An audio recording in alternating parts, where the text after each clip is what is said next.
చూస్ country delight, live better. ఇప్పుడే country delight యాప్ని download చేసుకోండి.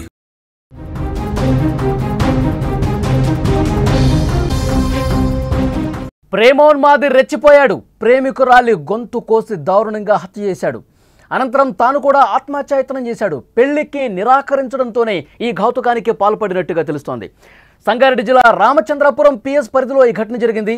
మృతురాలిది విజయనగరం జిల్లా నుంచి వాళ్ళు వలస వచ్చారు. 25 సంవత్సరాల క్రితం వాళ్ళు హైదరాబాద్కి వలస వచ్చినట్టుగా తెలుస్తోంది. ఈ నిందితుడు ప్రవీణ్ మెదక్ జిల్లా వాసి. ప్రేమోన్మాదం పేట్రేగిపోయింది. మళ్ళీ ప్రేమ కత్తి గొంతు కోసింది. ప్రేమించిన వాడే కాలయముడిగా మారాడు. ఇంట్లోకి దూరి కత్తితో గొంతు కోసి ప్రియురాల్ని అత్యంత కిరాతకంగా ఓ ఉన్మాది చంపేశాడు. వద్దన్నా వినలేదు, కాళ్ళు పట్టుకున్నా కనికరించలేదు. పెళ్లి వాయిదా వేస్తుందనే కోపం, ఆక్రోశంతో అతడు రగిలిపోయి రక్త చరిత్ర రాసిన పరిస్థితి. అనంతరం ప్రేయసిని చంపేసిన కత్తితోనే తాను కూడా గాయపరుచుకుని ఆత్మహత్యాయత్నానికి పాల్పడ్డాడు. సంగారెడ్డి జిల్లా రామచంద్రపురం పిఎస్ పరిధిలో జరిగిన ఈ దారుణం ప్రతి ఒక్కరిని కూడా భయాందోళనకు గురి చేసింది. హత్యకు గురైన యువతి పేరు రమ్య. చందానగర్లోని ఓ ప్రైవేటు కాలేజీలో డిగ్రీ ఫైనల్ ఇయర్ చదువుతోంది. ఆమె చంపేసిన నిందితుడి పేరు ప్రవీణ్.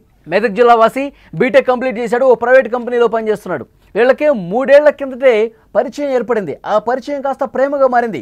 ఈ క్రమంలోనే పెళ్లి చేసుకుందామని చెప్పి ప్రవీణ్ రమ్యను కోరుతా ఉన్నాడు. 6 నెలల క్రితం ఈ ప్రేమ విషయాన్ని ప్రవీణ్ రమ్య తల్లిదండ్రులకు చెప్పారు. వాళ్ళు అంగీకరించలేదు. తన కూతుర్ని మర్చిపోవాలంటూ హెచ్చరించారు. అప్పటి నుంచి రమ్యకు పెళ్లి సంబంధాలు కూడా చూడటం స్టార్ట్ చేశారు. దీంతో మనస్తాపానికి గురయ్యాడు ప్రవీణ్. రమ్యను పదే పెళ్లి కోసం బలవంతం చేస్తా ఉన్నాడు. సోమవారం మధ్యాహ్నం రమ్య తల్లిదండ్రులు ఇంట్లో లేని సమయంలో ప్రవీణ్ అక్కడికి వచ్చాడు. ఆమెను పెళ్లి చేసుకోవాలంటూ మళ్ళీ కోరినట్టు తెలుస్తోంది. రమ్య చదువు పూర్తయ్యాకే పెళ్లి విషయం గురించి ఆలోచిస్తా అని చాలా స్పష్టంగా చెప్పింది. ఇద్దరి మధ్య వాగ్వాదం జరిగింది. తీవ్ర ఆగ్రహానికి గురైన ప్రవీణ్ రమ్య గొంతు కోసి చంపేశాడు. ప్రవీణ్ కూడా తన గొంతు కోసుకొని ఆత్మహత్యాయత్నం చేశాడు. సుమారు 1 గంట సమయంలో, మధ్యాహ్నం 1 గంట సమయంలో రమ్య తల్లి ఈశ్వరమ్మ ఇంటికి రాగా తలుపు లోపలికి మూసి ఉంది, గడియ పెట్టి ఉంది. అనుమానం వచ్చి కిటికీలోంచి చూస్తే రమ్య రక్తపు మడుగులో పడి ఉంది. ప్రవీణ్ పక్కనే గాయాలతో కనిపించాడు. వెంటనే ఇరుగు పొరుగు వారికి సమాచారం అందించారు. ఆ తర్వాత ఆసుపత్రికి తీసుకెళ్లిన పరిస్థితుంది. రమ్య కుటుంబం స్వస్థలం ఏపీలోని విజయనగరం జిల్లా బాడంగి మండలం గజరాయిని వలస. ఆమె తల్లిదండ్రులు బొత్స శ్రీనివాస్, ఈశ్వరమ్మ దంపతులు 25 సంవత్సరాల క్రితమే హైదరాబాద్కు వలస వచ్చారు. ఓ పరిశ్రమలో పనిచేస్తూ కుమార్తెను కష్టపడి చదివిస్తున్నారు. చదువు పూర్తయ్యాక మంచి సంబంధం చూసి పెళ్లి చేయాలని అనుకున్నారు. కానీ ఇంతలోనే కుమార్తె దారుణ హత్యకు గురి కావడంతో వాళ్ళు కన్నీరు మున్నీరుగా విలపిస్తున్నటువంటి పరిస్థితి ఉంది. మరొకసారి ప్రేమోన్మాది రెచ్చిపోయినటువంటి ఘటనకు సంబంధించి వార్త మనం చూస్తున్నాం. రక్త చరిత్ర రాశాడు. వెంట తెచ్చుకున్న కత్తితో చాలా దారుణంగా గొంతు కోసి చంపినటువంటి పరిస్థితి ఉంది. అసలు 3 సంవత్సరాల క్రితమే రమ్య అలాగే ప్రవీణ్ వాళ్ళు ప్రేమించుకుంటున్నారు. 3 సంవత్సరాల క్రితం అంటే ఇప్పుడు డిగ్రీ ఫైనల్ ఇయర్ చదువుతోంది రమ్య. 3 సంవత్సరాల క్రితం అంటే ఇంటర్ చదివే సమయంలోనో, ఇంటర్ పూర్తయ్యే సమయంలోనో వీళ్ళు పరిచయం అయ్యారు, ప్రేమించుకోవటం ప్రారంభించారు. అంటే ఇంత చిన్న వయసులో దీన్ని ప్రేమగా చూడాలా, అట్రాక్షన్గా చూడాలా? చిన్న వయసులోనే ప్రేమ పేరుతో ఉండటం, తల్లిదండ్రుల్ని ఈ విధంగా వేదనకు గురి చేయటం సబబా? చాలా దారుణం, అంటే దారుణమైన ఘటనగా చూడాలి. వీళ్ళిద్దరూ 3 సంవత్సరాలుగా ప్రేమించుకుంటున్నారు. 6 నెలల క్రితం రమ్య తల్లిదండ్రులకు ప్రవీణ్ చెప్పాడు, మీ అమ్మాయి అంటే నాకు ఇష్టం, పెళ్లి చేయండి, మీ అమ్మాయిని బాగా చూసుకుంటాను, దయచేసి మా పెళ్లి కానివ్వండి, రమ్య కూడా నేనంటే ఇష్టం, మేమిద్దరం 3 సంవత్సరాలుగా మాకు పరిచయం ఉంది, ప్రేమించుకుంటున్నాం, పెళ్లి చేయండి అంటూ ఒక సందర్భంలో తల్లిదండ్రులు కోరాడు ప్రవీణ్. కానీ వాళ్ళు ఒప్పుకోలేదు. ప్రేమ లేదు, గీమ లేదు, ఎక్కువ చేస్తే బాగుండదు, నీ మీద కేసు పెట్టాల్సి వస్తుందని చెప్పి హెచ్చరించి పంపించేశారు. అప్పటి నుంచి చిన్నపాటి గొడవలు జరుగుతూనే ఉన్నాయి. రమ్యకి అడుగుతా ఉన్నాడు, ఎట్లాగైనా మీ ఇంట్లో వాళ్ళకి చెప్పు, ఒప్పించు, మనం కలిసి ఉందాం, మనం హ్యాపీగా ఉందాం, ఇద్దరికి ఒకళ్ళంటే ఒకళ్ళు ఇష్టం కదా, నువ్వు లేకుండా నేను బతకలేను, నువ్వు లేకుండా నేను ఉండలేను, ప్లీజ్ మీ తల్లిదండ్రులను ఒప్పించు అని చెప్పి ఒక పక్క కోరతానే ఉన్నాడు. రమ్య ముందు నుంచి ఒకటే చెప్తుంది, నేను డిగ్రీ ఫైనల్ ఇయర్ చదువుతున్నాను, నువ్వంటే నాకు ఇష్టమే, ప్రేమ ఉంది, కానీ ఇప్పుడు నేను పెళ్లి చేసుకోలేను, నా చదువు కంప్లీట్ అయిపోయిన తర్వాత మా ఇంట్లో వాళ్ళు కూడా ఒప్పుకోవాలి, మా పేరెంట్స్ ఒప్పుకుంటేనే మన పెళ్ళి అవుతుంది, లేదంటే కాదు అని చాలా సందర్భాల్లో చెప్పింది. అయితే అప్పటికే అడిగి ప్రవీణ్ తనకు కోపం పెంచుకున్నాడు, పగ పెంచేసుకున్నాడు. ఎంతకీ నేను చెప్పిన మాట వినట్లేదు, ఎప్పుడు తల్లిదండ్రుల మాటే వింటోంది, తల్లిదండ్రులు కూడా ఒకసారి నేను ఒప్పించే ప్రయత్నం చేస్తే నన్ను తిట్టి పంపించేశారు, నా మీద కేసు పెడతామన్నారు. ఇదంతా మనసులో పెట్టుకున్నాడు. కోపంతో రగిలిపోతున్నాడు. ఎలాగైనా సరే రమ్య నాకు దక్కాలి, లేదంటే గనక చావే శరణ్యం అనుకుని ఒక కత్తి వెంట పెట్టుకుని డైరెక్ట్గా ఇంటికి వచ్చేసాడు. ఇంట్లో ఎవరూ లేరు, కాసేపు మాట్లాడుకుందాం, మన పెళ్లి గురించి మాట్లాడుకుందాం, మీ ఇంట్లో వాళ్ళని ఎలా ఒప్పించాలి, ఏంటి మన భవిష్యత్ ఏంటి, దీని గురించి మనం మాట్లాడుకుందాం అని నమ్మించి ఇంటికి వెళ్ళాడు. వాళ్ళు రమ్య తల్లిదండ్రులు బయట పనులు చేసుకుంటారండి, ఏదో పరిశ్రమలో వర్క్ చేస్తారంట తల్లిదండ్రులు ఇద్దరు కూడా. వాళ్ళు బయటికి వెళ్ళిపోయారు, ఇంట్లో ఎవరూ లేరు. మధ్యాహ్నం 1 గంట సమయం వచ్చాడు. ప్రవీణ్ ముందే ఒక ప్లాన్ ప్రకారం కత్తి తీసుకొని వచ్చాడు.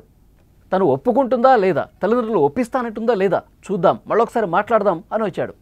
ఆమె మళ్ళీ అదే చెప్పింది, నీ మీద ప్రేమ ఉంది, అందుకే మనం 3 సంవత్సరాల నుంచి ఫ్రెండ్షిప్లో ఉన్నాము, ప్రేమలో ఉన్నాము, కానీ మా తల్లిదండ్రులు ఇంకా యాక్సెప్ట్ చేయలేదు. యాక్సెప్ట్ చేసే వరకు వెయిట్ చేద్దాం. ఈలోపు నాది కూడా చదువు కంప్లీట్ అవుతుంది, నువ్వు బీటెక్ చేసావు, నువ్వు జాబ్ చేస్తున్నావు, దాని మీద దృష్టి పెట్టు. తల్లిదండ్రులు ఈరోజు కాకపోతే రేపైనా మన ప్రేమను అంగీకరిస్తారు, అప్పుడు మనం పెళ్లి చేసుకుందాం. అంతేగాని ఇప్పటికిప్పుడు మన పెళ్లి జరిగిపోవాలి పెద్దల అంగీకారం లేకుండా అని దీనికి నేను ఓకే చెప్పలేను ప్రవీణ్, దయచేసి అర్థం చేసుకో, వెళ్ళిపో, మనం మళ్ళీ మాట్లాడుకుందాం అని చెప్పింది.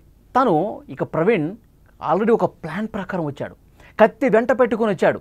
తను ఒప్పుకుంటుందా లేదా, 3 ఏళ్ల నుంచి ప్రేమ ఉంది, తల్లిదండ్రులు ఏమో తిడుతున్నారు, వాళ్ళు కేసు పెడతా అంటారు, బెదిరిస్తా అంటున్నారు, రమ్యను నాకు కాకుండా చేసే కుట్ర జరుగుతోంది అని ఒక పగతో రగిలిపోయి ఏదో ఒకటి చేయాలన్న ఉద్దేశంతో వెంట కత్తి పెట్టుకుని వచ్చాడు.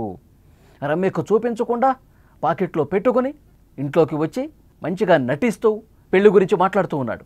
అయితే రమ్య మళ్ళీ ఒకసారి తెగేసి చెప్పడంతో, పెద్దలు అంగీకరిస్తేనే, మన పేరెంట్స్ ఒప్పుకుంటేనే ఈ పెళ్ళి అవుతుంది, అప్పటి వరకు దీని గురించి ఆలోచించడం మానేసేయి అని మళ్ళీ ఖరాఖండిగా చెప్పడంతో ఒక్కసారిగా కోపోద్రిక్తుడైనటువంటి ప్రవీణ్ తన వెంట తెచ్చుకున్న కత్తితో రమ్య పీక కోసే ప్రయత్నం చేశాడు.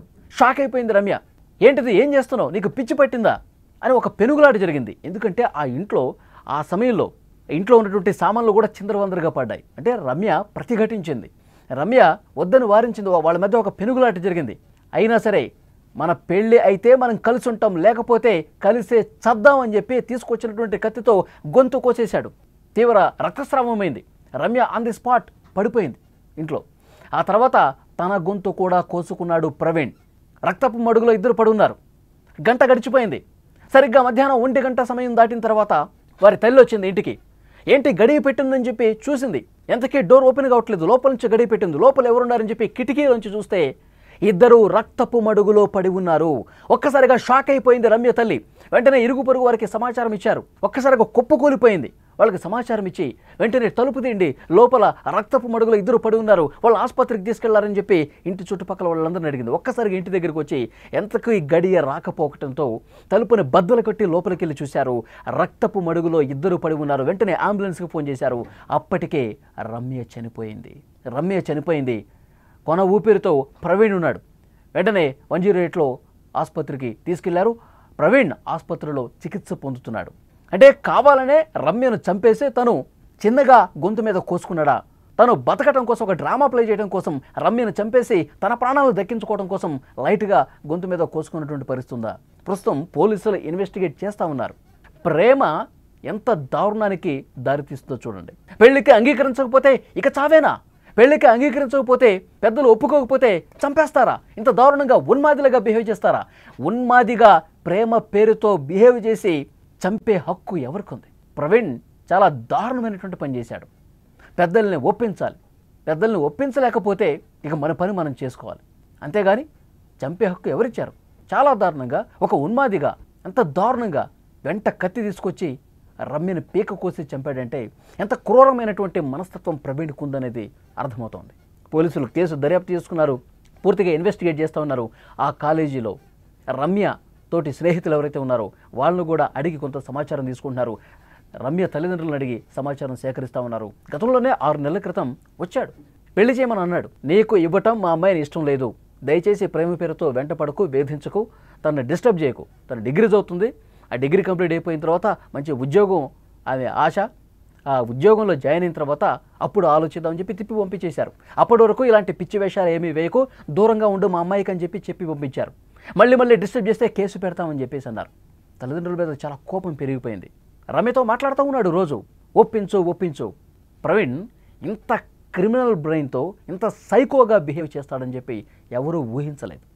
చాలా దారుణంగా కత్తి తీసుకొని ఇంటికొచ్చి వెనకాల చుట్టిట్లా పట్టుకొని కత్తితో కోసినట్టుగా అక్కడ ఆనవాళ్ళు కనిపిస్తూ ఉన్నాయి.